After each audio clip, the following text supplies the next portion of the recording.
Hello friends, welcome back to our channel Usha వంటిల్లు. ముందుగా అందరికీ వినాయక చవితి శుభాకాంక్షలు.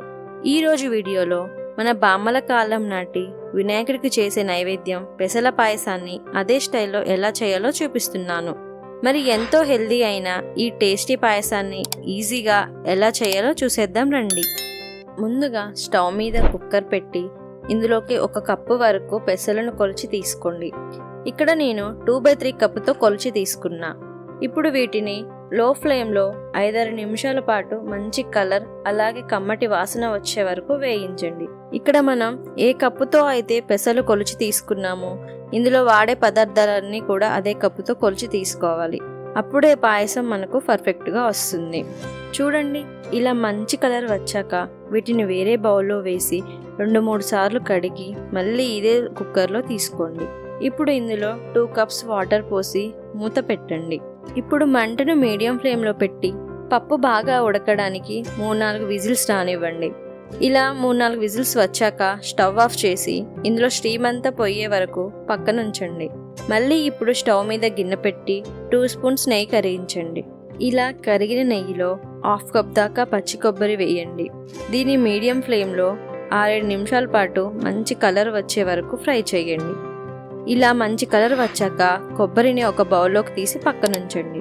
ఇప్పుడు బెల్లం కరిగించడానికి ఇదే గిన్నెలో 1.5 కప్పు దాకా బెల్లం వేయండి. ఇక్కడ మీరు కావాలంటే బెల్లాన్ని ఎక్కువ కానీ లేదా తక్కువ కానీ తీసుకోవచ్చు. ఇప్పుడు ఇందులో 1 కప్పు దాకా వాటర్ పోసి మీడియం ఫ్లేమ్లో బెల్లాన్ని ఇలా కలుపుతూ కరిగించండి. ఇక్కడ బెల్లం జస్ట్ కరిగితే సరిపోతుంది. ఇప్పుడు వెంటనే స్టవ్ ఆఫ్ చేసేయండి. చూడండి, ఇక్కడ కుక్కర్లో స్టీమ్ అంతా పోయి పప్పు ఎలా మెత్తగా ఉడికిందో. ఇప్పుడు ఈ పప్పుని ఇలా కొంచెం గరిటెతో మెదుపుకోండి. ఇక్కడ పప్పుని మరీ పూర్తిగా మెత్తగా మెదుపుకోకండి, ఇలా కొంచెం మెదుపుకుంటే సరిపోతుంది. ఇప్పుడు ఇందులో కరిగించి పెట్టుకున్న బెల్లాన్ని ఇలా వడగట్టి తీసుకోండి. ఇప్పుడు దీన్ని బాగా కలిపి స్టవ్ ఆన్ చేసి మంటను మీడియం ఫ్లేమ్లో ఉంచి 4-5 నిమిషాల పాటు ఉడికించండి. 4-5 నిమిషాల తరువాత ఇప్పుడు ఇందులో 2 కప్స్ దాకా కాచి చల్లార్చిన పాలు వేసి అలాగే 1 స్పూన్ నెయ్యి వేసి 1 నిమిషం పాటు కలుపుకోండి. ఇప్పుడు ఇందులో ఫ్రై చేసి పెట్టుకున్న కొబ్బరి అలాగే 1/2 స్పూన్ ఇలాచీ వేసి కలపండి. ఇప్పుడు ఈ పాయసాన్ని మళ్ళీ 4-5 నిమిషాల పాటు కొంచెం దగ్గర పడే వరకు ఉడికించండి. చూడండి, ఇలా కొంచెం దగ్గర పడ్డాక స్టవ్ ఆఫ్ చేసి దింపేసేయండి. ఇప్పుడు దీన్ని ఒక బౌల్లోకి తీసుకోండి. అంతే, వేడివేడి పెసల పాయసం రెడీ. చూసారా, ఎంతో హెల్దీ అయిన కమ్మని పెసల పాయసం ఎంత ఈజీగా చేశాము.